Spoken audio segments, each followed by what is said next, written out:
കുറേ കിച്ചൺ ടിപ്സാണ് കേട്ടോ നമ്മൾ അപ്ലോഡ് ചെയ്യാൻ പോകുന്നത്. പുതിയൊരു വീഡിയോയിലേക്ക് എല്ലാ കൂട്ടുകാർക്കും സ്വാഗതം. വീഡിയോ ഇഷ്ടപ്പെട്ട സബ്സ്ക്രൈബ് ചെയ്ത് സപ്പോർട്ട് ചെയ്യണേ. നമ്മൾ പരലുപ്പുണ്ടല്ലോ, അത് മിക്സിയിലിട്ട് പൊടിക്കണമെന്നുണ്ടെങ്കിൽ മിക്സിയുടെ ജാറിൻ്റെ ബ്ലേഡിൻ്റെ മൂർച്ചയൊക്കെ നന്നായിട്ട് കിട്ടും. പിന്നെ പൊതുവേ എല്ലാവരും പറയുന്നത് നമ്മൾ പരലുപ്പാണ് കൂടുതൽ യൂസ് ചെയ്യേണ്ടത്, പൊടിയുപ്പ് അങ്ങനെ ഉപയോഗിക്കാൻ പാടില്ല എന്നൊക്കെയാണ്.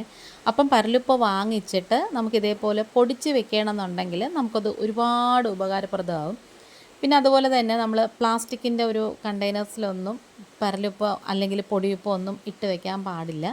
കഴിവതും നമ്മൾ ഗ്ലാസ് ജാറിലോ ഇതുപോലത്തെ ഭരണിയൊക്കെ ഉണ്ടല്ലോ അതിലൊക്കെ ഇട്ട് വെക്കാം.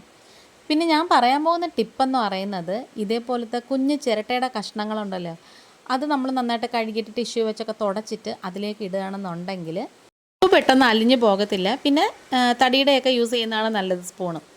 അടുത്ത ടിപ്പെന്ന് പറയുന്നത്, നമ്മൾ കടയിൽ നിന്നൊക്കെ നമ്മൾ ഈ ഇടിയപ്പപ്പൊടി അല്ലെങ്കിൽ പുട്ടുപൊടി ഗോതമ്പ് പൊടിയൊക്കെ വാങ്ങിക്കത്തില്ലേ, അപ്പം അതൊക്കെ പൊട്ടിച്ച് കഴിഞ്ഞാൽ നമുക്ക് ബാക്കി നമ്മൾ ഉടനെ എടുക്കുന്നില്ല എന്നുണ്ടെങ്കിൽ അത് നമ്മൾ വെറുതെ ഇങ്ങനെ ചുരുട്ടി കെട്ടി റബ്ബർ ബാൻഡ് ഇട്ട് വെക്കേണ്ട ആവശ്യമില്ല.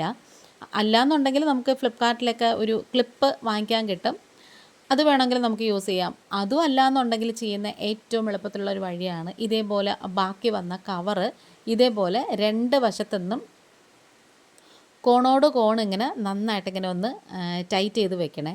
എന്നിട്ട് ആ ഒരു കവറ് നമ്മൾ തിരിച്ചെടുത്തിട്ട് അതിന് ചെറുതായിട്ട് നമ്മൾ മേളിൽ നിന്നേ ഇങ്ങനെ ചുരുട്ടി കൊണ്ടുവരണം. ഏറ്റവും സിമ്പിളായിട്ടുള്ളൊരു ഐറ്റമാണ് കേട്ടോ ഇത്, എല്ലാവർക്കും ട്രൈ ചെയ്യാം. ഇതങ്ങ് ചീറ്റി പോകത്തൊന്നുമില്ല, എന്നാൽ ഇത് പെട്ടെന്ന് വീണൊന്നും പോകത്തില്ല കേട്ടോ ഈ ഒരു മാവ്. അങ്ങനെ നല്ല ടൈറ്റായിട്ട് തന്നെ നമ്മളിങ്ങനെ റോൾ ചെയ്ത് കൊണ്ടുവന്നിട്ടുണ്ടല്ലോ, നമ്മുടെ ആ രണ്ട് വശത്തെയും ആ ഒരു കോണായിട്ടുള്ള ഭാഗം ഉണ്ടല്ലോ, പതിയെ ഇങ്ങനെ മേളിൽ നിന്ന് താഴേക്ക് ഇങ്ങനെ വലിച്ചു കഴിഞ്ഞാൽ നല്ല ലോക്കായിട്ട് അങ്ങ് ഇരിക്കും. നമ്മളിത് തിരിച്ച് ഞാൻ കാണിച്ചു തരാം. ആ ഒരു പൊടിയും കാര്യങ്ങളും ഒന്നും ഒട്ടും തന്നെ പോകുന്നില്ല, നല്ല ലോക്കായിട്ട് തന്നെ ഇരിപ്പുണ്ട് കേട്ടോ. അപ്പം നമുക്ക് കുറേ സ്പേസും കിട്ടും. ഇതേപോലെ ഇങ്ങനെ ഫ്രിഡ്ജിൽ വെക്കുന്നവർക്ക് ഫ്രിഡ്ജിൽ വെക്കാം. അതല്ലാന്നുണ്ടെങ്കിൽ ഞാനിവിടെ സ്റ്റോറിലൊരു ചെറിയൊരു കബോർഡ് വെച്ചിട്ടുണ്ട്, അതിനകത്താണ് ഇതേപോലെ പൊട്ടിച്ചതൊക്കെ വെക്കുന്നത്. ഇതിപ്പോൾ ഇടിയപ്പത്തിൻ്റെ പൊടിയാണ്, അതും ഇതുപോലെ ഞാൻ ലോക്ക് ചെയ്ത് വെച്ചേക്കാണ്. ഇതുപോലെ നമുക്കിങ്ങനെ അടുക്കി വെച്ചാൽ മതി. അപ്പോൾ റവയും എല്ലാം കാണും എല്ലാവരുടെയും വീട്ടിൽ ബാക്കി വരുന്നത്. അടുത്തൊരു ടിപ്പെന്ന് പറയുന്നതുണ്ടല്ലോ, നമ്മൾ മീനൊക്കെ കട്ട് ചെയ്യുന്ന ഒരു കത്രികയുണ്ടല്ലോ, കുറേ ദിവസം കഴിയുമ്പോഴത്തേക്കും ഈ ഒരു കത്രികയുടെ മൂർച്ചയൊക്കെ അങ്ങ് പോവേ. നല്ല കട്ടിയുള്ള മീനും എല്ലാം ചെതുമ്പലും ഒക്കെ നമ്മളിത് വെച്ചായിരിക്കും ചുരണ്ടി എടുക്കുന്നത്. അപ്പം അങ്ങനെ വരുമ്പോൾ ഉണ്ടല്ലോ, ഈ ഒരു കത്രികയ്ക്ക് നല്ല മൂർച്ച കിട്ടാൻ ഏറ്റവും എളുപ്പത്തിലുള്ള ഒരു വഴിയാണ്, എല്ലാവരുടെയും വീട്ടിൽ കാണും നമ്മൾ മരുന്ന് വാങ്ങിക്കുന്ന ഈ ഗുളികകളൊക്കെ വാങ്ങിക്കുന്ന ഇതേപോലത്തെ ഒരു ടാബ്ലറ്റ്സൊക്കെ വാങ്ങിക്കുന്ന ഈ ഒരു സ്ട്രിപ്സ് ഉണ്ടല്ലോ, അത് വെച്ച് നമ്മളിങ്ങനെ പതുക്കെ ഒന്ന് കട്ട് ചെയ്താൽ മതി. വലുതായിട്ടോ ചെറുതായിട്ടോ നീളത്തിലോ കുറുക്കയോ എങ്ങനെ വേണമെങ്കിലും നമുക്ക് കട്ട് ചെയ്താൽ മതി. എങ്ങനെയെങ്കിലും ഒന്ന് കട്ട് ചെയ്യണം, അത്രേ ഉള്ളൂ. ഇതിൽ നമ്മൾ കട്ട് ചെയ്യുമ്പം ഈ ഒരു കത്രികയ്ക്ക് നല്ല മൂർച്ച കിട്ടും. കുറച്ച് സമയം കഴിയുമ്പോൾ തന്നെ ഇതിങ്ങനെ കട്ട് ചെയ്ത് കഴിയുമ്പം നല്ല മൂർച്ച കിട്ടേ. അപ്പം ഈ ഒരു ടിപ്പ് എല്ലാവർക്കും യൂസ്ഫുൾ ആവുമെന്ന് തന്നെ വിചാരിക്കുവാണ്. അടുത്തൊരു ടിപ്പെന്ന് പറയുന്നത്, നമ്മൾ വീട്ടിൽ ഈ ചെറിയ കത്രിക കാണുമല്ലോ, ഇത് മിക്കവാറും സ്കൂളിലൊക്കെ പോകുന്ന പിള്ളേർ ചിലപ്പോൾ ബാഗിലൊക്കെ ഇട്ടേക്കും, എന്തെങ്കിലും കട്ട് ചെയ്യണമെങ്കിലോ അല്ലെങ്കിൽ ക്രാഫ്റ്റ് വർക്ക് ചെയ്യണമെങ്കിലോ. അത് മാത്രമല്ല, നമ്മൾ തന്നെ കബോർഡിൽ ഇങ്ങനെ അലക്ഷ്യമായിട്ട് ഇടുകയാണെന്നുണ്ടെങ്കിൽ കൈയൊന്നും മുറിയാതിരിക്കാനുള്ള ഏറ്റവും എളുപ്പത്തിലുള്ള വഴിയാണ്, പേനയുടെ ഒക്കെ ക്യാപ്പ് ഉണ്ടല്ലോ അത് വെച്ച് ഇതുപോലെ അങ്ങ് കവർ ചെയ്ത് വെച്ചാൽ മതിയേ. അപ്പോൾ കത്രികയൊക്കെ നമ്മുടെ കൈയൊന്നും മുറിയത്തില്ല. അടുത്തൊരു ടിപ്പെന്ന് പറയുന്നതുണ്ടല്ലോ, ഇതുപോലത്തൊരു ഗ്രേറ്റർ എല്ലാവരുടെയും വീട്ടിൽ കാണും, വെജിറ്റബിൾസൊക്കെ നമ്മൾ ചോപ്പ് ചെയ്യുകയൊക്കെ ചെയ്യുന്നത്. ഇത് പഴയ കാലത്തൊട്ടുള്ളൊരു ഗ്രേറ്ററാണ് കേട്ടോ. എനിക്ക് കളയാൻ മനസ്സില്ലാത്തതുകൊണ്ട് ഞാൻ ഇതിൻ്റെ അറ്റമൊക്കെ ഒടിഞ്ഞു പോയെങ്കിലും ഞാനിങ്ങനെ വെച്ചേക്കുവാണ്. കുറച്ച് കളറൊക്കെ ഫെയ്ഡായി പോയി, എന്നാലും നല്ല മൂർച്ചയുണ്ട് കേട്ടോ. അപ്പോൾ ഇതിൻ്റെ മൂർച്ച കൂട്ടണമെങ്കിൽ ചെയ്യേണ്ട ഒരു വഴിയെന്ന് പറയുന്നത്, ഇതുപോലെ നമ്മളൊരു കോയിൻ എടുത്തിട്ട് നന്നായിട്ട് ഇങ്ങനെ ഒന്ന് ഉരച്ച് കൊടുക്കണമെന്നുണ്ടെങ്കിൽ അതിൻ്റെ ആ ഒരു മൂർച്ചയൊക്കെ തിരിച്ചു വരും. പിന്നെ ഈ ഒരു വീഡിയോ കണ്ടുകൊണ്ടിരിക്കുന്ന സമയത്ത് ഈ ഒരു ചാനൽ നിങ്ങൾക്ക് ഇഷ്ടപ്പെടുകയാണെന്നുണ്ടെങ്കിൽ പ്ലീസ് ഒന്ന് ലൈക്ക് ചെയ്യും, ഷെയർ ചെയ്യും, കമൻറ്റ് ചെയ്യും, സബ്സ്ക്രൈബ് ചെയ്ത് സപ്പോർട്ട് കൂടെ ചെയ്യണേ. ആദ്യമായിട്ട് കാണുന്ന കൂട്ടുകാരെങ്കിലും ഉണ്ടെങ്കിലും ഇതുവരെയും സബ്സ്ക്രൈബ് ചെയ്യാതെ കാണുന്ന കൂട്ടുകാരെങ്കിലും ഉണ്ടെങ്കിലും ആ ബെല്ലൈക്കണും സബ്സ്ക്രൈബ് ബട്ടണൊക്കെ പ്രസ് ചെയ്തിട്ടല്ല ഓളെന്ന ഓപ്ഷനും കൂടി കൊടുക്കണേ. എങ്കിൽ മാത്രമേ ഞാനിടുന്ന നെക്സ്റ്റ് വീഡിയോസൊക്കെ നോട്ടിഫിക്കേഷനായിട്ട് നിങ്ങൾക്ക് കിട്ടത്തുള്ളൂ. അടുത്തൊരു ടിപ്പെന്ന് പറയുന്നത്, ഇത് നമ്മൾ പച്ചമുളകൊക്കെ വാങ്ങിക്കുമ്പം ഇതുപോലെ ഞെടുപ്പൊക്കെ കളഞ്ഞിട്ട് നമ്മൾ ഫ്രിഡ്ജിൽ വെക്കുകയാണെന്നുണ്ടെങ്കിൽ കുറേ ദിവസം ചീത്തയാകാതെയൊക്കെ ഇരിക്കും കേട്ടോ. ഏറ്റവും സിമ്പിളായിട്ടും ഏറ്റവും അടിപൊളിയായിട്ടുള്ളൊരു ടിപ്പാണ് കേട്ടോ. നമ്മളിതുപോലൊരു കിച്ചൺ ബോക്സിലൊക്കെ ഇട്ടിട്ട് അതിൻ്റെ മേളിലൊരു ടിഷ്യൂ ഇട്ടിട്ട് അതിൻ്റെ മേളിൽ ഇതേപോലെ പച്ചമുളകൊക്കെ ഇട്ടിട്ട് വേറൊരു ടിഷ്യൂം കൂടെ വെച്ചിട്ടങ്ങ് ഫ്രിഡ്ജിൽ വെച്ചിരുന്നാൽ മതി.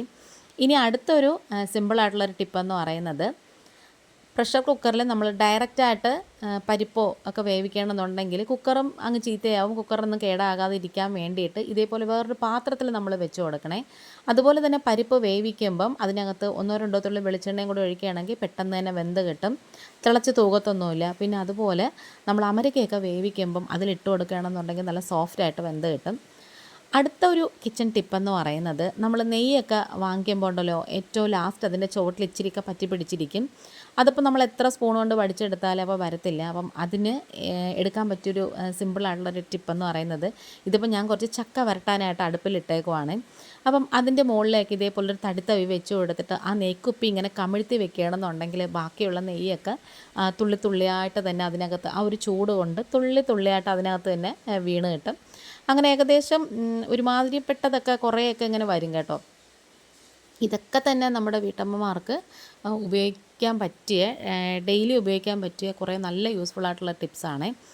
അടുത്ത ഏറ്റവും ഉപയോഗപ്രദമുള്ള ഒരു ടിപ്പെന്ന് പറയുന്നത്, നമ്മുടെ മിക്സിയുടെ ജാറിൻ്റെ ആ ഒരു അടപ്പിൽ ഇതേപോലെ ഒരു റബ്ബർ ഇത് കാണത്തില്ലേ, അത് പെട്ടെന്ന് അങ്ങ് കുറച്ച് ദിവസം കഴിയുമ്പം ലൂസായിട്ട് ഇളകി പോകും. നമ്മൾ എന്തെങ്കിലുമൊക്കെ അരയ്ക്കുമ്പോൾ ഉണ്ടല്ലോ, പെട്ടെന്ന് അതിങ്ങനെ ഇളകി വരും.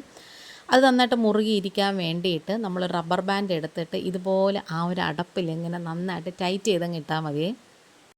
ഈ ഒരു റബ്ബർ ബാൻഡ് ഇതിനകത്തോട്ട് കയറ്റിയിടാൻ നമുക്ക് ആദ്യം കുറച്ച് ബുദ്ധിമുട്ടായിട്ടൊക്കെ തോന്നും കേട്ടോ. അത് പെട്ടെന്ന് ഇളകി പോകുന്ന പോലെയൊക്കെ തോന്നും. അത് കുഴപ്പമില്ല, നമ്മൾ ഇടത്തേക്കിടെ തള്ളവിരൽ കൊണ്ട് ഇങ്ങനെ ഒന്ന് അമർത്തി പിടിച്ചിട്ട് അതിങ്ങനെ വലിച്ച് കയറ്റി അങ്ങ് ഇട്ടാൽ മതി. ഏറ്റവും യൂസ്ഫുള്ളാണെന്ന് വെച്ചാൽ ഏറ്റവും യൂസ്ഫുള്ളായിട്ട് എനിക്ക് തോന്നിയത് ഇതാണ് കേട്ടോ. കാരണം നമ്മൾ പെട്ടെന്ന് തന്നെ ഒരു പുളിശ്ശേരിക്കോ അല്ലെങ്കിൽ എന്തെങ്കിലും ഒരു ചമ്മന്തിയോ ഒക്കെ അരയ്ക്കുമ്പോൾ ഉണ്ട്, ഈ ഒരു ജാറിനകത്തുനിന്ന് ഈ ഒരു അടപ്പിനകത്തുനിന്ന് ഇതിങ്ങനെ ഇളകി വരും, ടൈറ്റായിട്ട് ഇരിക്കത്തില്ല. തന്നെയല്ല അതിന് ഇടയിൽ കൂടെ തന്നെ വെള്ളമൊക്കെ ഇങ്ങനെ ചിലപ്പോൾ ഒലിച്ചൊക്കെ വരും. പക്ഷെ നമ്മളിങ്ങനെ ചെയ്യണമെന്നുണ്ടെങ്കിൽ അത് നന്നായിട്ട് ടൈറ്റായിട്ട് തന്നെ ഇരുന്നോളും. ഇനി ഇത് പതുക്കെ നമ്മളിങ്ങനെ മേളിലോട്ട് ഇങ്ങനെ ഒന്ന് വലിച്ച് കയറ്റി നല്ല ടൈറ്റായിട്ട് ഇട്ടാൽ മതി. ഇത് നിങ്ങൾക്ക് കാണുമ്പോൾ തന്നെ മനസ്സിലാവും. ഉറപ്പായിട്ട് ഇതൊന്ന് ട്രൈ ചെയ്ത് നോക്കണേ. അടുത്ത ഒരു ടിപ്പെന്ന് പറയുന്നത്, നമ്മൾ കറിവേപ്പിലയൊക്കെ കടയിൽ നിന്ന് വാങ്ങിക്കണമെന്നുണ്ടെങ്കിൽ കഴുകിയിട്ട് ടിഷ്യൂ വെച്ച് ഒപ്പിയിട്ട് വെക്കണം, നനവൊക്കെ മാറ്റിയിട്ട് വെക്കണം. അപ്പോൾ ഇത് നമ്മൾ വീട്ടിൽ തന്നെ കറിവേപ്പില പറിച്ചതാണ് കേട്ടോ. എന്നിട്ട് നമ്മൾ ഇതേപോലൊരു ബോക്സ് എടുത്തിട്ട് ഉള്ളിൽ നമ്മൾ ടിഷ്യൂ ഒക്കെ വെച്ച് കൊടുത്തതിന് ശേഷം അതിങ്ങനെ അടർത്തിയിടാതെ തണ്ടോടുകൂടി തന്നെ നമുക്കിതേപോലെ വെച്ച് കൊടുക്കണം. നല്ല ഫ്രഷായിട്ടിരിക്കും, എത്ര ദിവസം കഴിഞ്ഞാലും നല്ല ഫ്രഷായിട്ടിരിക്കും. ഞാനിതിപ്പോൾ കഴുകിയിട്ടൊന്നുമല്ല വെച്ചേക്കുന്നത്, നമ്മൾ വീട്ടിൽ നിന്ന് പറിച്ചതായതുകൊണ്ട്. പിന്നെ എടുക്കാൻ നേരത്ത് ജസ്റ്റ് ഇങ്ങനെ ഒന്ന് വാഷ് ചെയ്തെടുക്കും, അത്രയേ ഉള്ളൂ. രാവിലെ തന്നെ നമ്മളിത് ഫ്രിഡ്ജിൽ നിന്ന് എടുക്കുമ്പോൾ ഒരു 3-4 തണ്ടെടുത്ത് വെളിയിൽ അങ്ങ് വെച്ചേക്കും. അത് കഴിഞ്ഞിട്ട് അതങ്ങ് ഫ്രിഡ്ജിൽ വെച്ചേക്കും. അപ്പോൾ അന്നത്തേക്ക് നമുക്ക് എത്രത്തോളം ആവശ്യമുണ്ട് കറിക്കൊക്കെ അതങ്ങ് എടുത്താൽ മതിയേ. അടുത്തത് ഏറ്റവും ഉപകാരപ്രദമായിട്ടുള്ളൊരു ടിപ്പാണ്, നമ്മൾ ചില ദിവസങ്ങളിൽ ഇച്ചിരി കടലയോ എന്തെങ്കിലുമൊക്കെ വെള്ളത്തിലിടാൻ മറന്നു പോയെന്നുണ്ടെങ്കിൽ ഏറ്റവും എളുപ്പത്തിൽ ചെയ്യാൻ പറ്റുന്ന ഒരു അടിപൊളി ഐറ്റമാണ്. നമ്മളിതേപോലെ എല്ലാവരുടെയും വീട്ടിൽ ഇങ്ങനെ ഒരു കാസറോൾ കാണും. അതിനുള്ളിലേക്ക് നമുക്ക് എത്രത്തോളം കടല ആവശ്യമുണ്ടോ അതിങ്ങനെ ഇട്ട് കൊടുത്തതിന് ശേഷം അത് നെകയൊക്കെ നല്ല തിളച്ച വെള്ളം ഒഴിച്ചു കൊടുക്കണം. നല്ല വെട്ടി തിളച്ച വെള്ളം വേണം ഒഴിച്ചു കൊടുക്കാനായിട്ട്. എന്നിട്ടിതങ്ങ് നമ്മൾ അടച്ച് വെച്ചിരുന്നാൽ മതി. ഏകദേശം ഒരു മണിക്കൂർ 1.5 മണിക്കൂർ കഴിയുമ്പം കടലയൊക്കെ നല്ല സോഫ്റ്റായിട്ട് തന്നെ വെന്ത് കിട്ടും. നമ്മൾ 8-10 മണിക്കൂറൊന്നും കടല വേവിക്കേണ്ട ആവശ്യമില്ല. രാത്രി തന്നെ നമുക്ക് കുതിർക്കാനായിട്ട് ഇടണം എന്നുള്ള ആവശ്യവും ഇല്ല. നമ്മളിപ്പം ഒരു 6 മണിക്ക് എഴുന്നേൽക്കണമെന്നുണ്ടെങ്കിൽ ഒരു 7:30-8 മണിയാകുമ്പോൾ നമുക്ക് കടല ശരിക്കും പറഞ്ഞാൽ കുക്കറിനകത്തോട്ട് ഇടാമേ. അപ്പോൾ വീഡിയോ വൈൻഡപ്പ് ചെയ്യാറായി. ഇന്നിപ്പോൾ ഇത്രയേ ഉള്ളൂ. വീണ്ടും വരാം. Thanks for watching.